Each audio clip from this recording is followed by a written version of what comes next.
오늘 누가복음 9장 1절부터 11절 말씀을 같이 한번 읽겠습니다. 누가복음 9장 1절부터 11절 말씀입니다.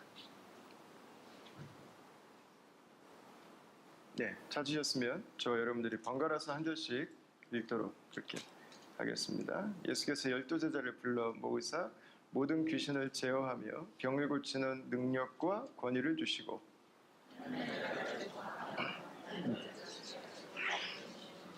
이르시되 이와 행을 위하여 아무것도 가지지 말라. 지팡이나 배낭이나 양식이나 돈이나 두 벌 옷을 가지지 말며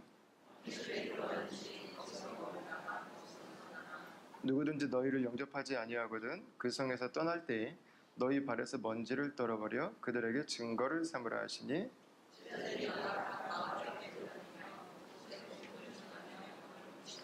분봉왕 헤롯이 이 모든 일을 듣고 심히 당황하니 이는 어떤 사람은 요한이 죽은 자 가운데서 살아났다고도 하며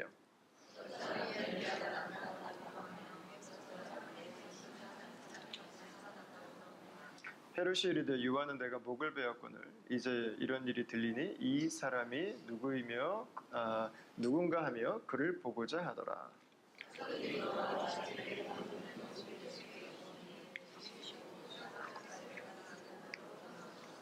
같이 읽겠습니다. 무리가 알고 따라왔거늘 예수께서 그들을 영접하사 하나님 나라의 일을 이야기하시며 병 고칠 자들을 고치시느니라. 아멘. 우리는 지난주에 같이 공동체에 대한 이야기, 좀 교회에 대한 이야기를 나누었습니다. 예수님께서 이루신 그 죄, 또 죄의 결과로부터 우리를 자유케 하시는 그 사역은 예수님의 제자들에게 가장 먼저 경험이 되었습니다. 극에서 극으로 옮긴 사건이죠. 어둠에서 빛으로 또 죽음에서 생명으로 옮겨진 사건입니다. 우리의 정체성이 바뀌었고요. 또 소속이 바뀌었습니다. 그러니까 인생이 바뀌었습니다. 그 예수님의 사역은 단지 나 한 사람을 바꾸기 위한 사역이 아니었습니다. 중요한 것은 예수님의 사역은 역사를 바꾼 사건입니다. 예수님의 사역은 우주를 바꾼 사건입니다. 예수님의 이 회복이라고 하는 것은 이 굉장한 이 스케일의 회복이었습니다. 그래서 그것은 하나님 나라의 회복이라고 불러요. 죄의 종노릇에서 죄의 결과로 파괴되어져 있던 이 세상이 다시금 하나님의 다스림, 하나님의 자녀됨의 그 축복 안으로 하나님의 나라 안으로 하나님의 백성되는 그 변화가 이 세상 가운데 시작되었기 때문입니다. 그래서 우리의 구원은 그냥 개인적으로만 볼 수가 없어요. 당신 구원받았어요? 천국 가겠네요. 이렇게 구원은 끝나지 않는다고 하는 것입니다. 구원은 반드시 공동체적인 속성들을 가지고 있게 됩니다. 예수님은 그 구원받은 사람들을 이렇게 모아서 공동체를 이루게 하셨어요. 왜 공동체를 이루게 하셨을까? 여러 가지 이유가 있겠지만 예수님은 구원이 죽어서 어떤 특정한 장소에 가는 것이다 라고 가르치신 게 아니에요. 구원은 우리가 하나님과 함께 살아간다면 바로 이 땅에서부터 천국을 누리는 것이다. 예수님은 이 땅에서부터 그 천국을 경험시켜주고 싶으셨어요. 구원은 먼 미래형이 아니에요. 오늘 누리는 거지, 오늘. 어디서 누립니까? 예수님께서 다스리시는 한 사람 한 사람들이 모인 그 공동체에서 누리는 것입니다. 천국은 멀리 있는 게 아니에요. 우리가 성령께 순종하고 우리가 예수의 영에 오늘도 붙들려 살아간다면 천국은 바로 오늘 여기서 누리는 거예요. 교회는 이 세상에 존재하는 천국의 지부예요. 천국의 브랜치. 그게 교회입니다. 그게 교회. 우리 안에서 그 하나님께서 다스리시는, 하나님이 일하시는, 하나님께서 만드신 공동체를 경험하는 거, 여러분 얼마나 익사이팅하고 놀랍습니까? 근데 교회는 거기서 끝나지 않습니다. 그것은 그냥 첫 번째 스텝일 뿐입니다. 오늘 1절하고 2절 말씀을 한번 보세요. 저희가 3주째 지금 이 말씀을 읽고 있는 것 같습니다. 너무 중요한 말씀이라 그래요. 예수님의 사역이 세상으로 가는 너무 중요한 그 가운데 있는 말씀이에요. 1절, 2절 말씀입니다. 예수께서 12제자를 불러모으사 모든 귀신을 제어하며 병을 고치는 능력과 권위를 주시고 하나님의 나라를 전파하며 앓는 자를 고치게 하려고 내보내시며 이렇게 말씀하셨습니다. 여러분, 예수님은 그 천국의 공동체를 이루게 하셨어요. 공동체. 근데 공동체 안에서 우리가 이 즐겁게 행복하게 우리 안에서 우리는 너무 좋은 교회, 그러면서 날마다 우리 교회를 보면서 우리 스스로 감탄하면서 살도록 교회를 만드신 게 아니라는 거예요. 그거는 그냥 첫 번째 스텝. 그거는 중간 과정이에요. 중간 과정. 거기에서 한 걸음이 더 나갑니다. 두 번째 스텝은 뭐예요? 그 교회가 세상으로 가는 것입니다. 세상을 섬기는 것. 그 교회가 세상을 섬기는 것은 뭐 굉장히 믿음이 좋거나 뭐 특별하거나 대단해서 하는 게 아니에요. 이건 당연한 거, 당연한 거. 바꿔서 말하면 안 하면 이상한 거. 날마다 우리는 좋아 죽는데 이 교회 가서 맨날 살고 싶은데 세상으로 나가는 그 아울리치가 없다. 여러분, 그거는 주님이 계획하신 교회의 반쪽짜리예요. 반쪽짜리. 세상을 섬기고 세상으로 나아가는 것은 우리가 이제는 우리가 할 때가 됐다, 그 문제가 아니에요. 하는 거예요. 처음부터. 예수님은 몇 명 때부터 내보내셨어요? 12명 때부터. 예수님이 제자들하고 의논하셨어요? 야, 우리가 좀 한 번쯤 나가야 되지 않을까? 아니요. 예수님 명령하셨어요. 내보내셨어요. 그냥 몰아내신 거예요. 몰아내신 거. 야, 이제 나가면서 이제 해봐. 처음부터 그 일을 하셨어요. 처음부터. 그러니까 예수님께서는 예수님의 제자들을 부르셨어요. 천국을 경험하도록. 예수님을 통해서. 그런데 그게 끝이 아니었어요. 그들을 세상을 변화시키고 치유하는 사역자들로 다시 내보내실 것까지 계획하고 계셨어요. 예수님은 의논하신 적이 없어요. 교회가 세상으로 가는 건 우리가 세상을 섬길까 말까 디스커션 할 문제가 아니에요. 우리가 몇 명 정도 되면 합시다. 그 문제가 아니야. 그 문제가. 우리가 1년 예산이 얼마 정도 되면 시작합시다. 그 문제가 아니에요. 교회는 처음부터 하는 거예요. 처음부터. 예수님의 계획 속에는 처음부터 예수님을 만난 그분의 제자들이 이 세상으로 나아가서 세상을 섬기는, 세상을 치유하는, 세상을 회복시키는 이 예수 그리스도의 복음의 사역자들이 되기를 원하셨던 것입니다. 우리는 뭐 이유가 많아요. 우리는 뭐 이것 때문에 못하고 저것 때문에 못하고. 근데 예수님은 제자들에게 이유를 물어보신 적이 없어요. 너 지금 할 수 있니? 물어보신 적이 없어요. 가라는 거예요. 가라. 왜 가라고 하셨나? 좀 이따가 좀 나누도록 합시다. 자, 근데 가라고 하면 이제 우리에게 드는 생각이 하나 있어요. 가라고? 가는데 잠깐만, 뭔가 좀 이제 복잡해지죠. 가라 그러면 안 그래도 지금 바빠 죽겠는데 어딜 가? 안 그래도 할 일 많은데 가긴 어딜 가요? 가기는 우리 가족 어떻게 하나? 가족 우리 부모님 어떻게 하나? 참 내 직장이 어떻게 하나? 이거 지금 내일 지금 하기에도 지금 바빠 죽겠는데 이거 지금 어떻게 하나? 지금 우리 머리가 복잡해져요. 아이는 어떻게 해야 되나? 생활은 어떻게 해야 되나? 뭐가 막 꼬이죠. 답이 나오지 않습니다. 그럼 우리가 이런 말씀을 들으면 보면 항상 우리의 마음속에 이미 방어 기제가 딱 형성이 돼요. 이거는 나랑 관계없는 거. 그래서 나가라, 섬겨라, 그냥 무시해버려요. 무시. 이거는 나랑 관계없는 거예요. 지금은 아니에요. 누군가 다른 사람이 열심히 있는 분이 하시겠지. 우리 안에 이미 방탄조끼를 딱 입고 있어요.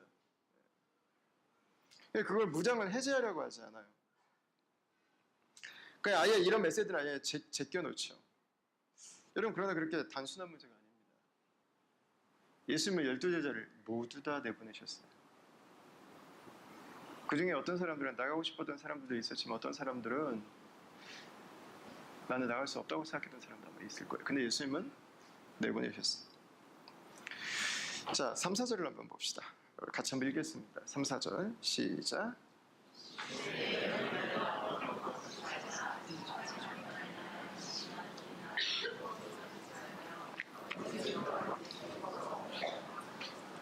아멘. 자, 누가가 이야기한 이야기는요, 굉장히 레디컬합니다.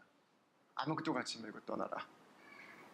이 말씀을 보면 조금 당황스럽습니다. 지지난주에 제가 1, 2절 말씀만 나눴을 때 밖에 나갔더니 우리 형제님 두 분이 다음에 나오는 3, 4절 말씀을 가지고 디스커션을 하고 계시더라고요. 제가 아주 우리 이 형제님들의 그 수준에 제가 깜짝 놀랐어요. 그러면 그냥 가야 되나? 가는 사람은 믿음으로 가야죠. 근데 교회는 그냥 보내면 안 되고, 예. 가는 사람은 하나님 믿고 가고 우리는 후원해야지. 그런 거 아닌가? 우리 가만히 있으면 안 되지. 그죠? 예. 근데 지금 뭐가 이해가 잘 안 되고 있는 것 같은데. 누가는 굉장히 레디컬한 그 표현을 갖다 썼어요. 근데 이게 다른 복음서에 보면 내용이 조금 다릅니다. 마가복음을 한번 보시죠. 뭐가 다른지 한번 비교해 보세요. 한번 읽겠습니다. 시작.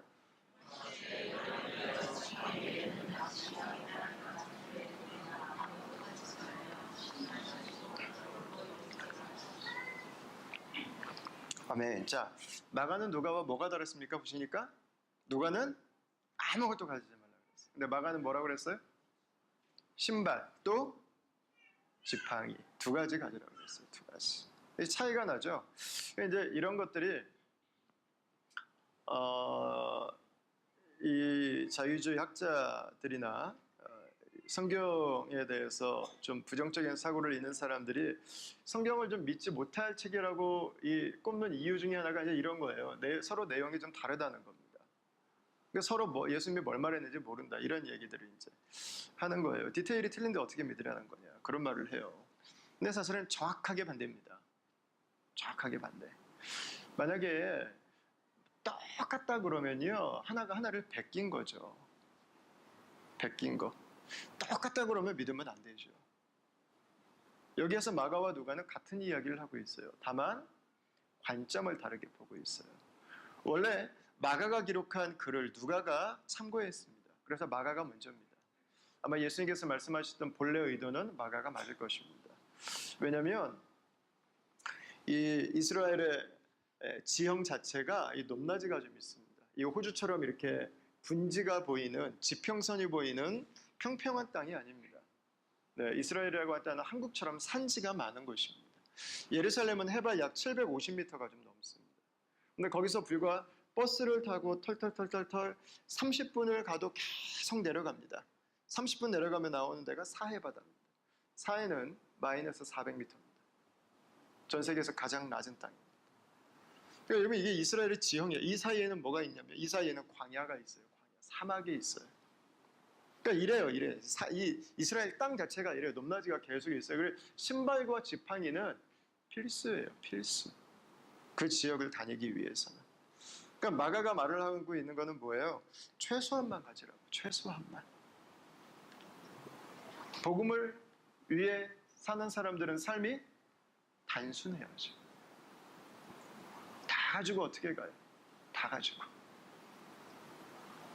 여기서 누리는 거 다 누리면서 어떻게 가서 복음 전해요? 못하죠.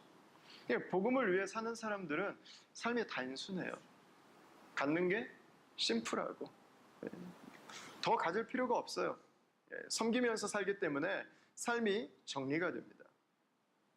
복음을 위해 산다고 하는 것은 내가 어떤 것들을 포기할 수 있다고 하는 것을 의미하는 것입니다. 왜? 복음을 위해서. 다른 사람들은 누릴 수 있지만 나는 그것을 내려놓을 수 있는 것을 의미하는 것입니다.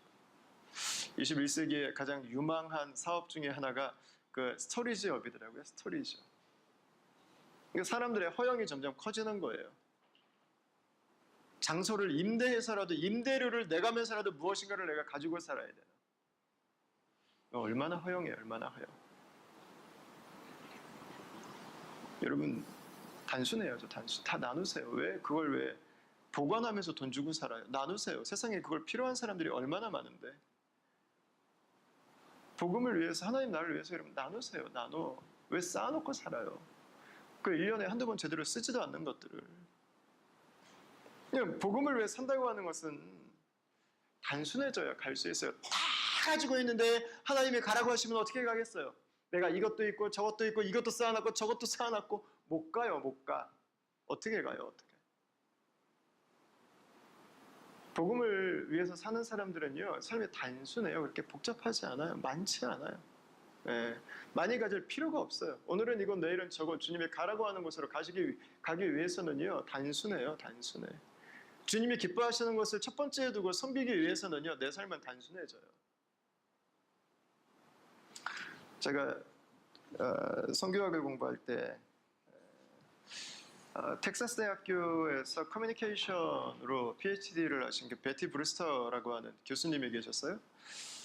이분은 부모님이 볼리비아 선교사였습니다. 에스파뇰을 아주 잘하시더라고요. 부럽더라고요.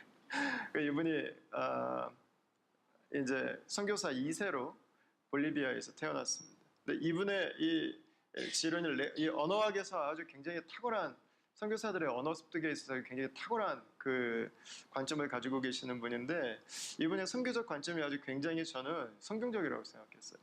선교사는 개인의 짐이 20kg을 넘으면 안 된다, 그 말씀을 하시더라고요.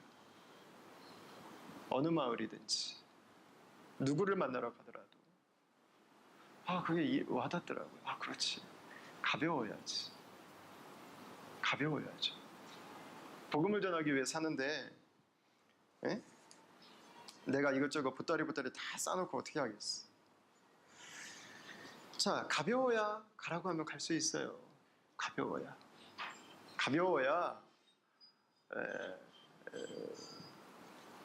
복음을 위해서 주님이 나누라고 하면 나눌 수 있어요.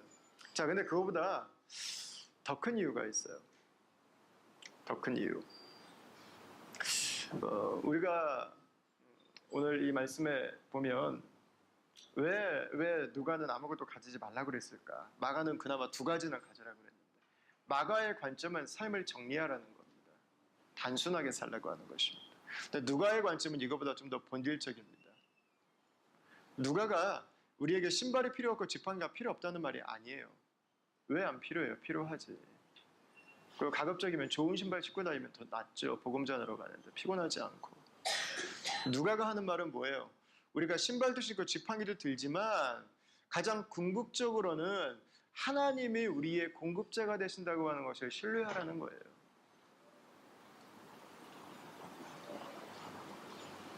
다른 사람들이나 환경을 의지하지 말고 하나님께서 나를 먹이시고 하나님이 나를 입히시는 것을 믿고 가라고 하는 것입니다. 복음을 위해 사는데 내가 가만히 냅두겠니? 그 얘기예요. 그 얘기. 누가 그냥 갈 수 있어요? 누가? 주님의 공급하심을 믿는 사람들. 저는 이 말씀을 여러분들하고 어떻게 나눌까를 좀 고민을 많이 했어요. 이걸 어떻게 나눠야 되지?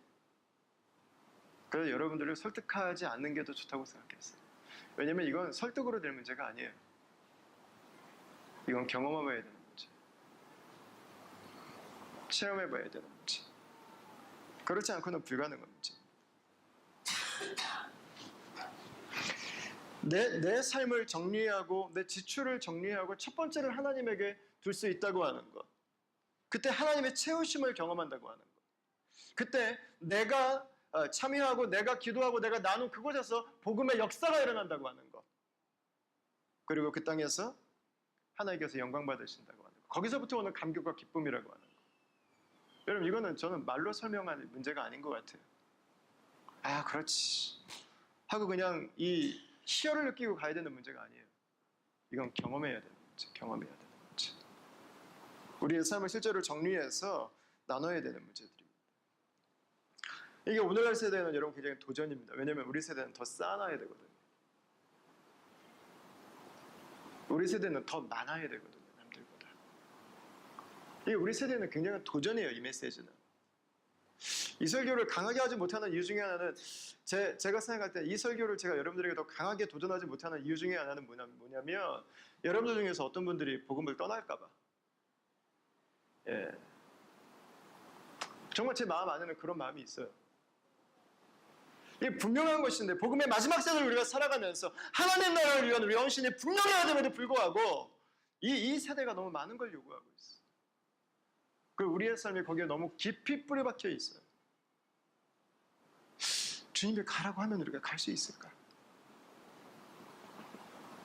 오히려 가라고 하는 메시지가 교회를 떠나라고 하는 메시지를 들릴까 봐 우려가 되더라고요. 염려가 되더라고요. 저는 이런 이야기를 많이 들어요. 왜 성경에는 그렇게 하나님이 역사하신 게 많은데 왜 내 삶에는 하나님이 일하시는 게 없죠? 제가 여러분 여쭤보고 싶은 건 저는 반대예요. 복음을 위해서 내 삶을 단순하게 정리해 본 적이 있나요? 하나님이 역사하실 틈을 주어 본 적이 있나요? 복음을 위해서 내가 불편을 감수해 본 적이 있나요? 그때 하나님께서 나를 공급하시고 그 고통 가운데서 나를 건져주시고 그 아픔 가운데 나를 치유하시는 것들을 내가 경험한 적이 있냐고요. 하나님이 일하실 짬을 만들어줬냐고요. 여러분 어떠세요?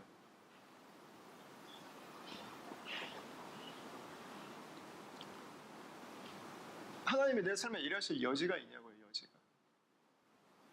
하나님을 전적으로 신뢰하고 하나님께서 말씀하실 때 떠나본 적이 있어요? 나눈 적이 있어요? 내려놓은 적이 있어요? 하나님의 일하심을 어디서 경험해요? 어디서? 누가 경험해요? 누가? 아무것도 가지지 않고 주님을 신뢰하고 가는 사람이 경험하는 거죠.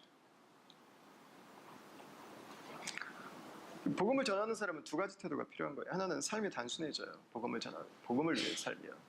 삶이 정리가 돼요. 안 될 수가 없어요.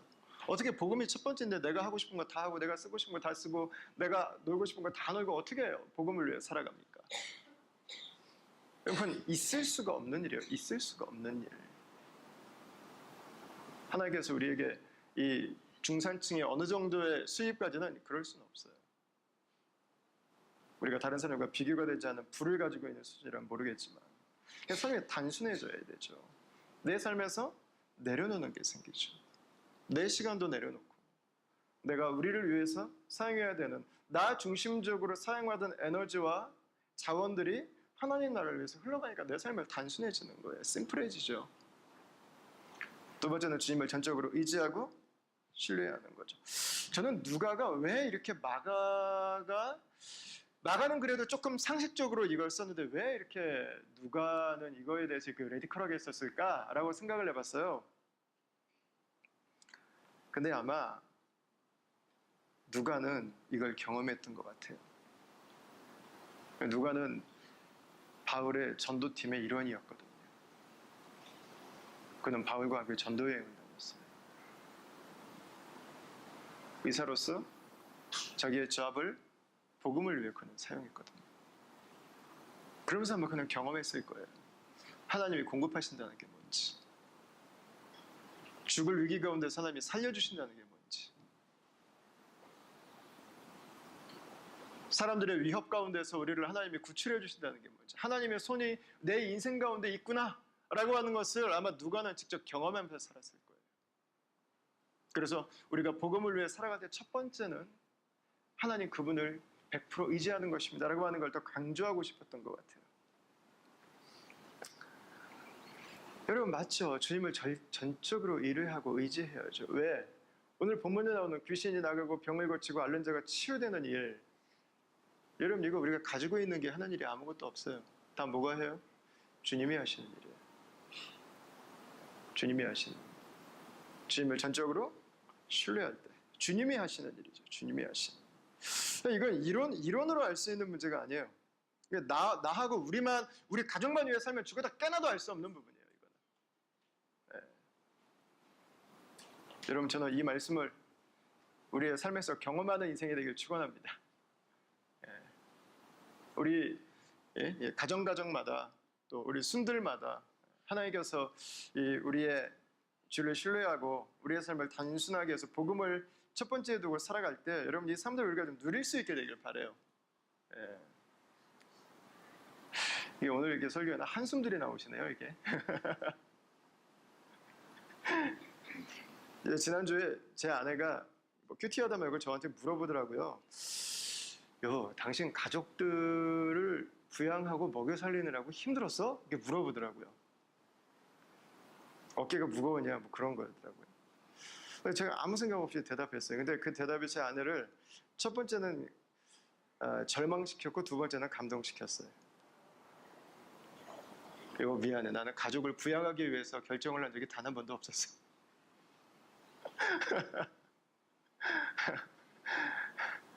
단 한 번도 없었어요. 가족을 부양하기 위한 결정이. 저처럼 살지 마세요, 우리 형제들. 큰일 나요. 절대로 그러시면 안 돼요. 절대로 그러면 안 돼. 감사하게 굶어 죽지 않았어요. 예, 지금까지 그냥 하나님께서 이곳에 가라고 말씀하신다고 생각할 때 그냥 순종하면서 그냥 갔어요. 그냥 많은 거 고려하지 않았어요. 그냥 단순하게 갔어요. 그냥. 그렇죠? 그거였어요. 그거. 그 아내가 한편으로 감동하면서 한편으로는 절망하더라고. 우리는 뭐야 하면서. 여러분 절대 그러지 마세요, 형제들. 그런데 반대로 가족만 위하느라고 주님을 섬겨야 될 때, 떠나야 될 때 떠나지 못하는 결정도 하지 마세요.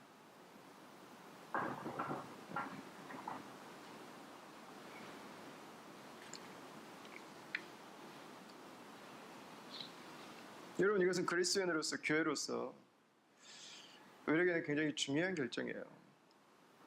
왜냐하면 우리가 복음을 위해서 산다면, 우리가 예수님의 제자로 산다면, 예수님이 우리의 모든 것 되신다면 최소한 세상에 우리의 모든 것처럼 살지는 말아야죠. 각박하고 점점 코스트도 올라가고 자녀 키우기도 힘들고 그래요. 우리가 사는 이 서구 사회는 이 자본주의적인 패러다임은 그렇게 갈 수밖에 없어요. 그래야 사회가 유지되고 돌아가기 때문에. 그 안에서 우리가 살아가는 건 굉장히 스트러글이죠. 그러나 그 안에서 우리가 살아가지만 하나님이 우리의 주권자시려면 하나님이 주권자이신 것처럼 살아야죠. 세상에 빵이 모든 것이 아니라 하나님이 우리를 먹이시는 분이시라면 하나님이 우리를 먹이시는 분인 것처럼 살아야죠.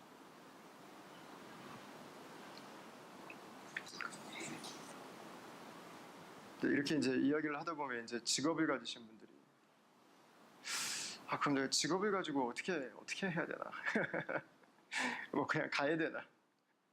아닙니다, 여러분. 부분을 드리는 것부터 여러분 우리는 얼마든지 시작할 수 있습니다. 부분을 드리는 것부터. 제가 지난주에 몇 주 전에 집사님 한 분을 만났어요. 그분은 호주 안에서 복음을 위해서 자기에게 주신 이거는 내 사명이다 해서 매일 시간을 내서 그 일들을 섬기시는 분이세요. 근데 그분께서 저한테 그 얘기를 하시더라고요.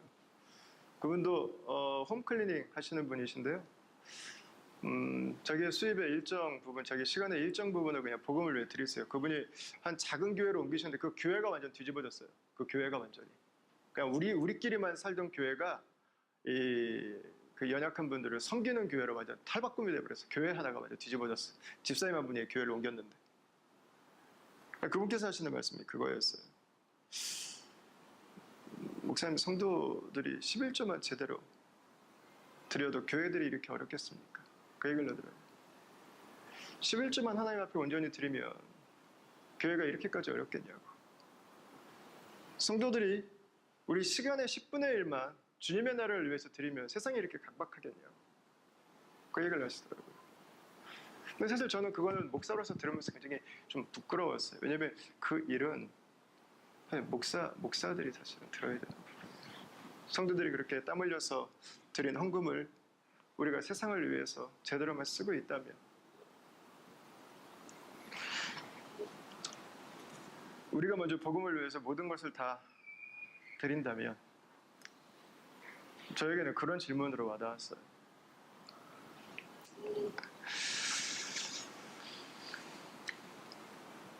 여러분, 부분부터 시작할 수 있어요. 부분부터. 우리 이웃에 있는 불신자한 사람에게 다가가는 그 시간과 노력부터 시작할 수 있습니다. 하나님 나라를 선물해 주기 위해서. 꼭 한국 사람일 필요는 없겠죠? 우리 주변에 있는 다민족 친구가 될 수 있고 로컬 친구도 될 수 있고 우리 직장에서도 시작할 수 있고요. 여러분들 순회해서 후원하는 선교사님들과 교제하는 것들도 좋은 방법이 될 수 있습니다. 작은 액수지만 그 필요를 채우는 것들. 우리 이춘규 선교사, 일본에 있는 이춘규 선교사가 저에게 두고두고 고마워하는 것 중에 하나가 뭐냐면 그 예배실이 너무 작았어요. 그 모이는 장소에. 이 교토에서 이 부흥의 물결이 일어나가지고 말도 안 되게 매년마다 세례받는 사람이 나오고, 일본에서 이게 말이 안 되거든요. 이 예배드리는 장소가 너무 좁았는데 패션시티에서 작정헌금을 했어요. 그래서 예배당 넓은 데로 옮기는 그 차액을 패션시티에서 헌금을 했어요. 그 사실은 저한테 고마울 건 전혀 아니거든요. 다 청년들이 다 헌금해서 한 건데, 여러분 작은 부분이에요. 근데 한 도시에서는 부흥이 일어나요. 작지만 얼마든지 참여할 수 있어요. 얼마든지. 선교사님들이 호주에 오실 때마다 함께 순회서 같이 우리가 모이고, 그 선교사님들을 같이 밥 먹으면서 선교사님들 이야기를 듣고, 선교사님들 기도 제목을 붙잡고, 또 헤어졌어도 가지고 그분들을 위해서 기도하고, 그럼 그 삶들을 우리가 여기서부터 얼마든지 살아갈 수 있습니다. 얼마든지.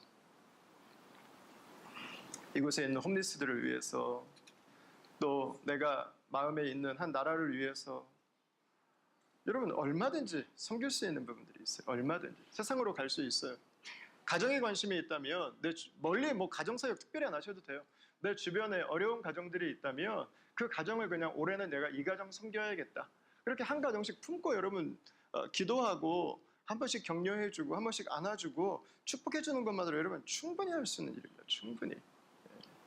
저는 이 부분을 위해서 여러분들에게 좀 격려를 해드리고 싶은 건 뭐냐면, 여러분 단기 선교를 한 번씩 좀 참여를 한 번씩 해보세요. 단기 선교를. 네. 단기 선교의 장점은 사실 현지에는 별로 없어요. 현지는 좀 귀찮아요. 치닥거리 해야 되고 막 오가나이즈 해야 되고, 현지에서는요 일이 많아요. 저도 거짓말을 했을 때 미국에서 오는 단기팀을 5팀을 받아봤어요. 일이 또 까다로워요. 또 오신 분들이 자기들 이거 준비했다고 이거 한다고 그러고 저거 필요하다고 그러고 막 구하러 다니라고 정신없고, 아이고 복잡해요. 복잡해. 근데 가는 사람들에게는 확실히 차이가 있어요. 세상을 보는 눈이 바뀌어요. 나밖에 모르던 눈이 다른 사람들을 중심으로 보는 눈으로 눈이 한번 개안 수술을 할 수 있어요. 단기 선교 가자고 그러면 그런 얘기 하시는 분 계시죠? 거기 갔다가 하나님이 나무라고 하시면 어떡해요? 어떻게 해요? 나무면 되지. 뭘 고민하고 있어? 하나님 먹이시겠지. 뭘 고민해요 그걸? 근데 걱정하지 마세요. 하나님은 튕기는 사람 절대로 안 보내요. 네. 안 보내요. 걱정하지 마세요. 하나님은 애원해서 보내지 않으세요. 절대로. 그러지 않아도 보낼 사람 많아요. 하나님이 아마 나를 보내신다면 하나님이 아니시고는 안 되겠구나 라고 하는 걸 깨달을 수 있도록 아마 반 죽도록 만들어 놓고 하나님 아니면 안 됩니다라는 고백 나올 때 보내실 거예요. 그냥 안 가셔도 돼요. 안 남으셔도 돼요. 근데 한번 가보세요.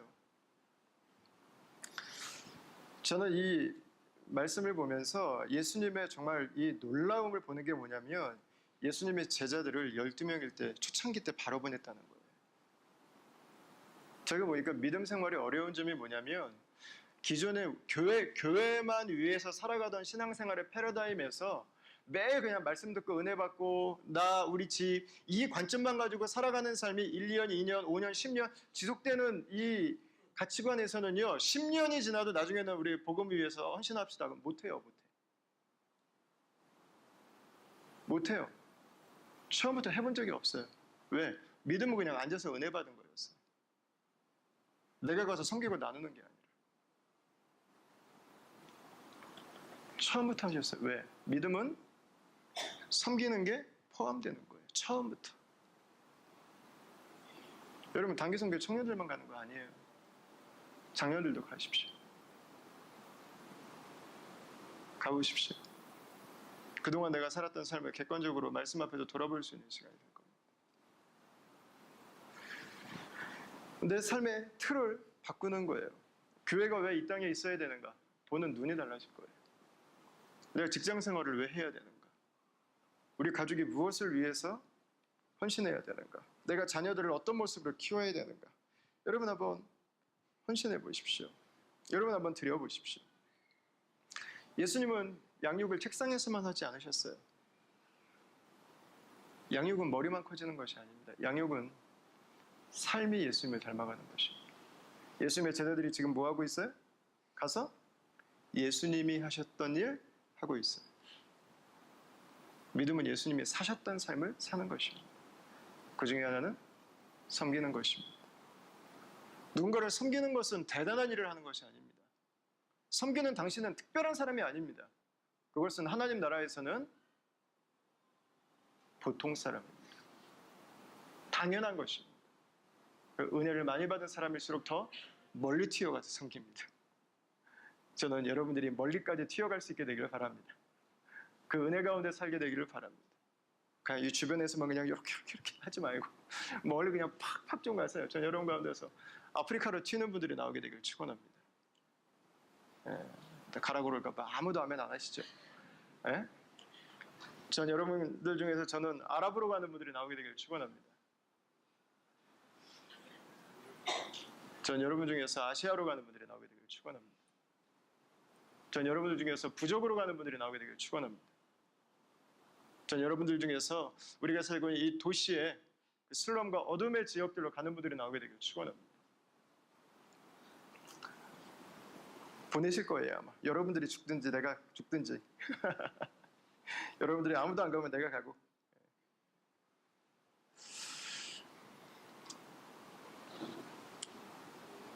어떤 분들은 하나님이 저처럼 전임 사역자의 길을 가게 하는 사람도 있어요. 근데 대부분의 분들은 자신의 직업과 생업을 가지고 주님을 섬기게 하시죠. 고린도전서 7장에 보면 독신자와 기혼자의 섬김에 대해서 나와요. 독신으로 섬겨야 되냐, 결혼을 해서 섬겨야 되냐, 뭐 답은 없어요. 사도 바울의 답은 뭐냐면 부름받은 대로 섬기라는 거예요. 부름받은 대로. 결혼해서 섬기면 장점이 있어요. 근데 단점도 있어요. 싱글이면 할 수 있는 일이 너무 많아요. 여러분들이 그 1대1에서 첫 번째 읽으시는 기독교 기본 진리를 쓰신 존 스토트 목사님은 평생 독신으로 사셨어요. 근데 많은 분들이 그 얘기를 하세요. 존 스토트 목사님이 결혼하셨다면 이만큼의 주님의 이 나라의 주님의 교회에 이만큼의 업적을 남길 수 있었을까 이분이? 불가능했을 거예요. 가족들에게 신경 쓰고 거기 들어간 에너지가 많잖아요. 아마 불가능했을 거예요. 독신이기 때문에 할 수 있는 일들이 많아요. 그냥 꼭 목회자가 돼야 되냐? 뭐 그렇진 않아요.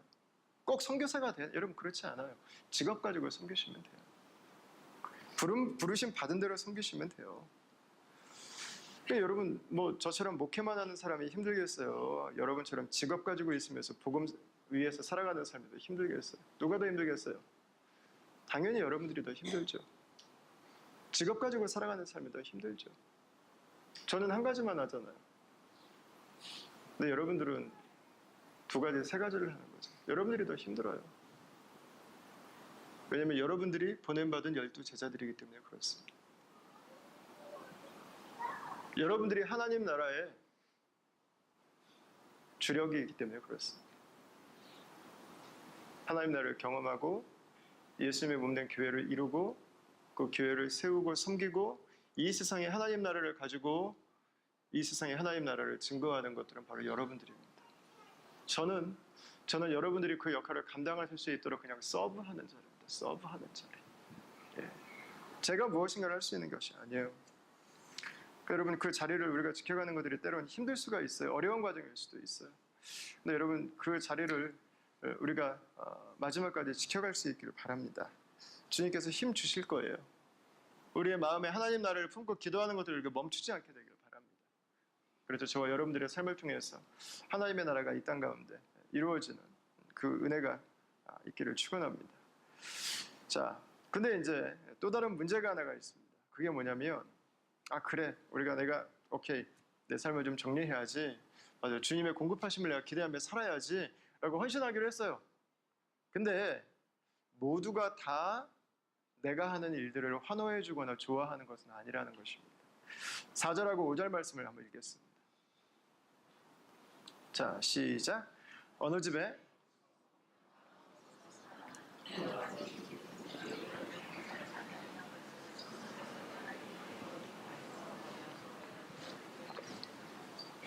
아멘.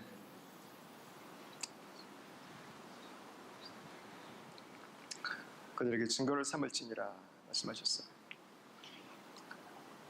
복음을 위해서 사는 것은요, 격려가 있어요.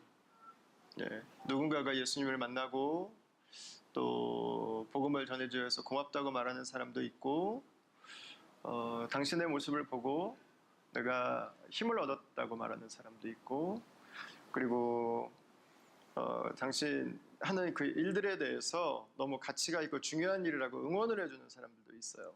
그때 복음을 위해 사는 사람들은 힘을 얻죠. 아마 이게 우리가 복음을 위해 살아간다면 공동체가 아마 이 역할을 하는 것 같고요. 그러나 이게 전부가 아니에요. 5절 말씀에 보면 반대도 있어요. 우리를 영접하지 않는 사람도 있어요. 복음을 거절하는 사람들도 있어요. 단지 거절할 뿐만 아니라 핍박으로 다가올 때도 있어요. 단지 핍박에서 끝나는 게 아니라 죽음으로 찾아올 때도 있어요. 복음을 위한 우리의 헌신이. 이거는 뭐 현재 진행형입니다. 현재 진행형. 그때 이제 어떻게 해야 되냐. 예수님은 그들에게 말씀하셨어요. 너희 발에서 먼지를 털어버려서 증거를 삼으라. 이렇게 말씀하셨습니다. 먼지를 털어버리다. 먼지를 털다라고 하는 것에 그냥 이 유대 문화적인 미닝은 뭐냐면, 우리가 마음에 누군가가 복음을 전했는데 나를 거절했어요. 그럼 어떤 마음이 드시겠어요? 앞으로 가야 되는데 두려움이 찾아오죠. 아, 내가 복음을 전할 수 있을까? 또 그러면 어떻게 해야지? 아, 피곤한데 계속 해야 되나? 여러 가지 생각들이 아마 들 거예요. 발에서 먼지를 털다라고 하는 것은 그냥 거기에 문제는 거기에 일로 다 끝내고 마음을 정리하라고 하는 거예요. 마음에 앙금을 남기지 말라는 거예요. 다시 하나님이 주실 새로운 마음, 새로운 힘을 가지고 가라고 하는 것입니다. 탈탈 털어버리고 다시 시작하라고 하는 것입니다. 근데 여기에서 이 먼지라고 하는 것은 성경적으로는 보통 죄를 상징하는 표현 중에 하나입니다. 먼지를 턴다라고 하는 것은 나는 당신의 죄에 동참하지 않겠습니다라는 의미가 담겨 있어요. 무슨 말이에요? 왜 복음을 거절하겠어요? 왜? 사람들이 복음을 거절하는 이유는 여러분 그렇게 복잡하지 않아요. 심플해요. 복음을 받아들이면 더 이상 죄에 거하지 못하기 때문에 그래요. 그 사람이 복음을 거절하는 이유는 나를 거절하는 게 아니에요. 죄를 웰컴하고 싶은 거예요. 죄와 동거하고 싶은 거예요. 이 핑계 저 핑계 되는데요. 딴 거 아니에요, 여러분. 죄를 놓고 싶은 마음이 없는 거예요. 여러분 주변에도 보세요. 복음 전하고 예수님 만나게 하려고 내가 공을 오랫동안 들여도 예수님에 관심 없는 분들이 있어요. 왜 그래요? 그냥 세상의 삶을 놓고 싶지 않은 거예요. 그 삶을 더 사랑하는 거예요. 그때는 결단을 해야죠. 발에서 먼지를 털어야죠. 우리가 상처받을 문제가 아니에요. 오히려 죄 가운데 거하기를 원하는 그 사람을 긍휼히 여겨야 되는 문제죠. 여러분 가운데서 혹시 양육을 하시다가 아니면 복음을 전하시다가 아니면 어디를 후원하시다가 계속해서 기도를 하고 사역을 하다가 변화가 일어나지 않아요. 아무 역사가 없어. 오히려 냉대가 돌아오고 더 차가운 시선으로 바뀌고. 여러분 그러면 여러분 오늘 말씀을 여러분 기억하시길 바랍니다. 여러분들이 상처받으실 필요가 없는 문제예요. 오히려 그분들이 긍휼히 여겨야 되는 문제입니다. 그분들을 위한 기도를 쉬지 마십시오. 그리고 누군가 복음이 필요한 다른 분들에게 여러분 다시금 용기를 내서 가실 수 있게 되길 바랍니다. 자, 누가는 교회가 이 어려움을 당할 수 있다고 하는 것을 굉장히 독특한 방법으로 한 번 더 우리에게 강조를 해줍니다. 6절 말씀을 같이 한번 보겠습니다. 6절 시작. 제자들이 나가 각 마을에 두루 다니며 곳곳에 복음을 전하며 병을 고치더라. 아멘. 자, 제자들이 예수님의 보내심을 받고 갔어요. 예수님이 하셨던 그 사역이 제자들을 통해서 동일하게 일어나고 있습니다. 기가 막힌 역사들이 일어나고 있습니다. 그런데 예수님이 하셨던 일을 제자들이 하고 있어요. 근데 누가 가요? 7절, 8절, 9절 말씀을 보면 맥락이 딱 끊어져 버리는 스토리 하나를 거기다 집어넣었어요. 그리고 10절 보면 다시 사도들이 돌아와서 자기들이 했던, 자기들에게 있었던 일들을 예수님께 보고하는 프레젠테이션 대회를 갖고 있는 걸 볼 수 있습니다. 이게 7절, 8절, 9절 말씀 한번 넘겨줘 보세요. 이 말씀이요, 안 맞아요. 맥락상 전혀 안 맞아요. 마치 무엇과 똑같냐면 우리가 전에 두세 주 정도 나눴던 혈루병 걸린 여인과 야이로의 딸 스토리와 똑같은 구조로 되어 있어요. 자, 이걸 뭐라고 그랬죠 우리가? 샌드위치. 예. 누가는 두 번째 샌드위치를 사용하고 있어요. 그러면서 우리가 복음을 위해서 헌신하고 수고할 때 우리에게 돌아올 수 있는 그 차가운 시선들, 복음을 거절하는 사람들, 때로는 핍박과 때로는 복음이 죽음으로까지 다가오는 그 사실에 대해서 우리에게 얘기해주고 있어요. 여러분 오늘 이야기를 한번 잘 보십시오. 예수님이 제자들을 보냈습니다. 제자들이 나아가서 예수님이 하신 그 일을 똑같이 하고 있습니다. 돌아와서 예수님 귀신들이 떠나고 병자들이 낫고 많은 사람들이 주께로 돌아왔습니다라고 하는 이 흥분된 보고대회를 합니다. 근데 누가는 그 사이에 세례 요한의 죽음을 집어넣었습니다. 여러분 뭘 말하고 싶었을까요? 우리는 다 뭘 원해요? 귀신이 떠나는 걸 원하죠. 우리는 다 뭘 원해요? 병자들이 낫는 걸 원하죠. 우리는 다 뭘 원해요? 흥분된 그 승리의 역사를 우리는 원해요. 누구나 마찬가지예요. 다 그걸 위해 일해요. 근데 복음에는 그것만 있지 않아요. 복음에는 누군가의 대가가 필요해요. 복음이 퍼져가기 위해서는 누군가의 죽음이 필요해요. 하늘에 미리 땅에 떨어져서 죽어야 돼요. 세례 요한은 하나님 나라를 위해 살다가 죽었어요. 여러분, 우리는 우리가 주목받고 싶어요. 우리가 승리하고 싶어요. 우리가 이기고 싶어요. 그러나 그것은 하나님 나라의 절반이에요. 절반. 하나님 나라의 승리를 위해서 그 나머지 절반에 필요한 부분이 있어요. 그게 뭡니까? 누군가의 보이지 않는 곳에서 수고하고 헌신하고 희생하는, 인정받지 못하고 주목받지 못하는 그 순교의 피가 있을 때 누군가에게 승리의 소식이 있고 누구에겐가 하나님의 역사가 나타나고 누구에겐가 엄청난 사람들의 주목을 받는 일들이 일어난다고 하는 것입니다. 여러분 우리가 주의 나라를 위해 살아가는 것은 여러분 마찬가지입니다. 우리가 이 세상으로 복음을 가지고 나아간다. 우리가 세상을 섬긴다. 여러분 우리가 원하는 결과만 나오지 않습니다. 우리들에게는 피곤한 일입니다.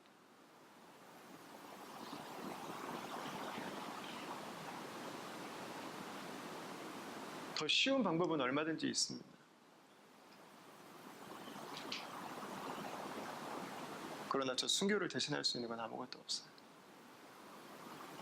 돈으로 저 희생을 대신할 수는 없어요.